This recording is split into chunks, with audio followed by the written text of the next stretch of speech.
Welcome back to the show. It's time for the second half. I know that Brian Mofokeng is rejuvenated and ready to go. Now let's talk about Ronwen Williams, the man that could save the economy with everything that he did during the African Nations Cup. I mean, I was delighted to see that it was the only double winner on the night. Listen, I mean, he did very well. I think if you look at his story, I mean, Ronwen Williams' story is a very interesting one. I remember first time I saw him play for South Africa was in 2011. Was playing then for the under-20 team of South Africa.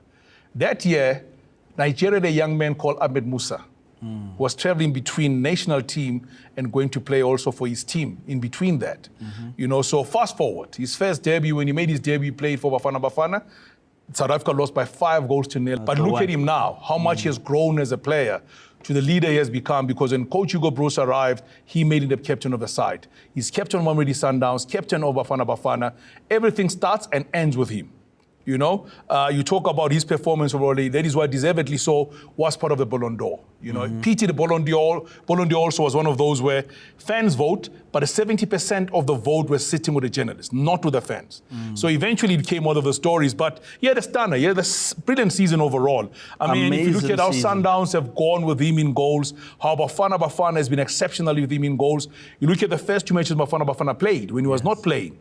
South Africa looked very cagey at the back. When he returned, you saw just how they went and rose and became brilliant, you know? I felt like he should have also gotten an extra award for that fresh suit he wore on the night. But also, I need you to explain what is so exceptional about this goalkeeper, apart from his penalty prowess, really. I don't know how he gets all these penalties right. You know, if you look at it, if you look at the investment that they've put in from the goalkeeper, Grant Johnson. So it's good coaching. And Grant Johnson also was part of the Bafana setup when you talk about the coaching department.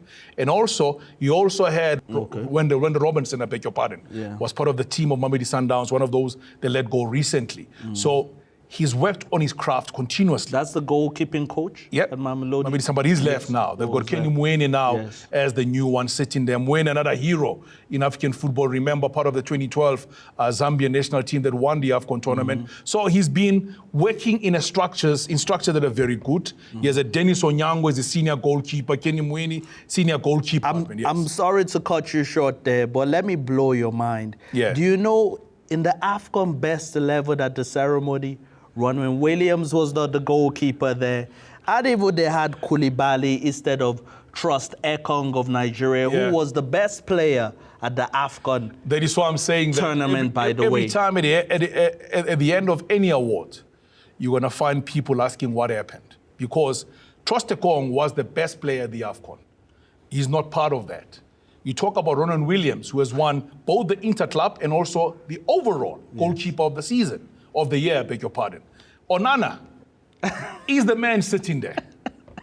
So, and then some people are also raising issues, say, in the middle of a park, you have so many players that actually were exceptional. Who never made the cut. For you, who's missing from that list? For me, I would have loved to Trust Ekong should have been there. I think he did very well. If you look at the back also, Williams should have been in goals, you know, for that team. You know, pretty much agree with the front line. I would have put maybe a Mokwena in there. That's what I'm saying, but it's always going to be a huge debate around it, you know, because if you look at the same year that you're talking about, Rahimi went on to do so well for the Moroccans at the Olympics. She never been looking because he did so well. Morocco getting bronze overall. They've never ever been out of the group stages, but they eventually got in one against Egypt by 6-0 to win the bronze medal. So there are just so many other stuff you can talk about. But overall, I can want to say, Lookman. Lookman. Yes, Lookman. I mean, I don't know who wrote his acceptance speech. They need to fire his speechwriter, really. But oh well, we'll take that speech. We'll take that speech. Yeah, I'll send my CVs later to his team. But I was also looking at Trust Ekong's stats here for his Greek side.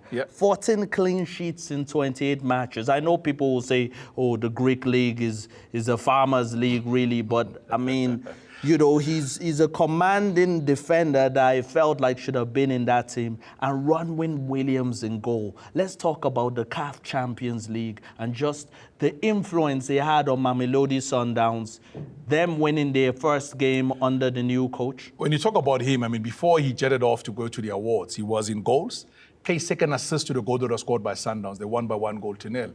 And he's been very vocal around saying, let us support the coach.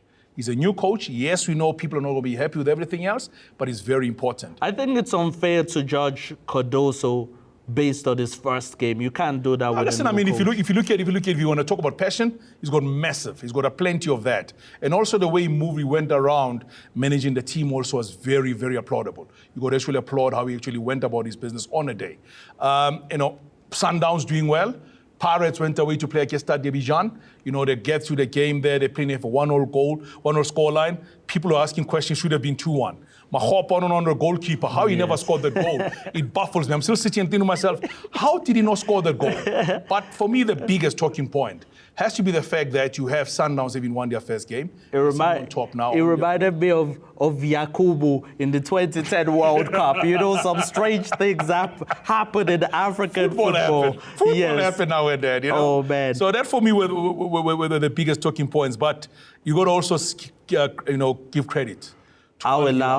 Amazing, what a story. amazing story. They're not playing a game at home at all. But they're the only team with a 100% record so far. 3 wins out of 3. Wow. Incredible story. And that is football for you. You know, they're just some stories you can't explain. They're just so inspirational. And that is why here at Fut-Afrique, I say this is the heart and soul of African football. And we will always give you those stories that are untold. After the break, we're going to be honoring the women's game. Stay tuned.